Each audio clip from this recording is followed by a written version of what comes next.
السلام علیکم ورحمۃ اللہ وبرکاتہ نحمده ونصلی علی رسولہ الکریم اما بعد۔ آج کا سبق سن لیجئے۔ آج کے سبق کی سرخی ہے اپنی اولاد کے ساتھ اچھا سلوک کیجئے، سلسلہ وار لڑکیوں کی پرورش کے فضائل۔ حضرت پارٹ نمبر 28۔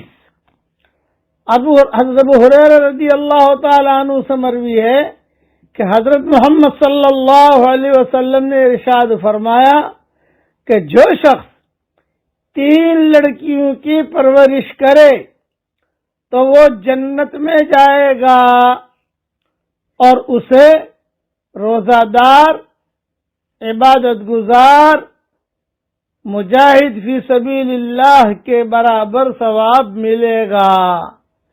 یہ حدیث بازار میں ہے اور ترغیب ترہیب میں بھی ہے اور کئی دوسری کتابوں میں بھی ہے۔ کتنا بڑا ثواب ہے لڑکیوں کی پرورش کا۔ یہ دیکھو، لڑکوں کی پرورش کی فضیلتیں صراحت کے طور پر نہیں ملے گی۔ اولاد ہے، پرورش کرو، لیکن لڑکیوں کی پرورش کی حضور صلی اللہ علیہ وسلم نے فضیلتیں بیان کی ہیں۔ ایک حدیث اور سن لیجئے۔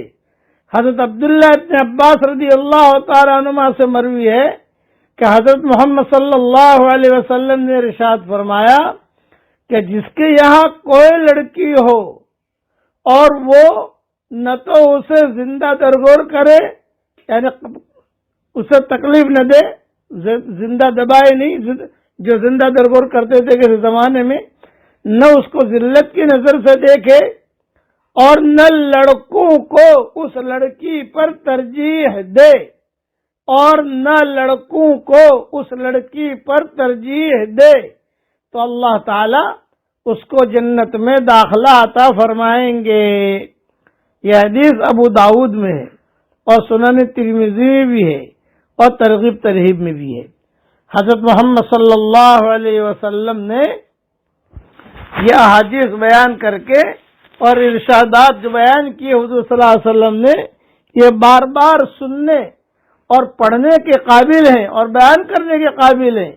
دیکھیے ان میں کس قدر عظیم تعلیم دی گئی ہے، اور بچیوں اور لڑکیوں کے متعلق کیسی شاندار بشارتیں سنائی گئی ہیں جو لڑکوں کی پرورش کے بارے میں منقول نہیں ہے، جو لڑکوں کی پرورش کے بارے میں منقول نہیں ہے، لیکن اس کے باوجود لڑکیوں کے ساتھ سوتیلا برتاؤ ہمارے مسلم کہے جانے والے معاشرے میں جاری ہے، اور کہیں کہیں تو آخری درجے کی جہالت دیکھنے میں آتی ہے کہ اگر کسی عورت کے یہاں کئی لڑکیاں پیدا ہو جائیں تو سسرال والے خواہ اس عورت سے ناراض ہو جاتے ہیں، اور حضرت شوہر صاحب کا بھی موڈ بگڑ جاتا ہے۔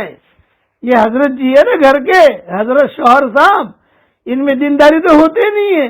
لڑکی کو پیدا کی، اس لیے میں کہتا ہوں کہ یہ حضرت شوہر صاحب، ان کا بھی موڈ بگڑ جاتا ہے، حالانکہ بچیوں یا بچوں کی پیدائش میں بیچاری ماں کا کیا قصور ہے؟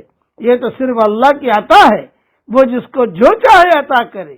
اس میں اگر مخلوق کا اختیار ہوتا تو جاہلوں کے معاشرے میں کبھی بھی کوئی لڑکی سرے سے پیدا ہی نہ ہونے دی جاتی۔ بس لڑکے چاہیے تو دنیا کا نظام کیسے چلے گا؟ اللہ تعالی ہم سب کو لڑکیوں کے ساتھ حسن سلوک کرنے کی اللہ ہمیں توفیق عطا فرمائے، اور اللہ تعالی ہم سب سے راضی ہو جائے، اور ہر وہ کام کرنے کی اللہ ہمیں توفیق دے جس سے اللہ تعالی ہم سے خوش ہوتا ہو، اور وہ کام جس سے اللہ ناراض ہوتا ہو اللہ ہمیں بچنے کی توفیق عطا فرمائے۔ آمین۔ وآخر دعوانا ان الحمد للہ رب العالمین۔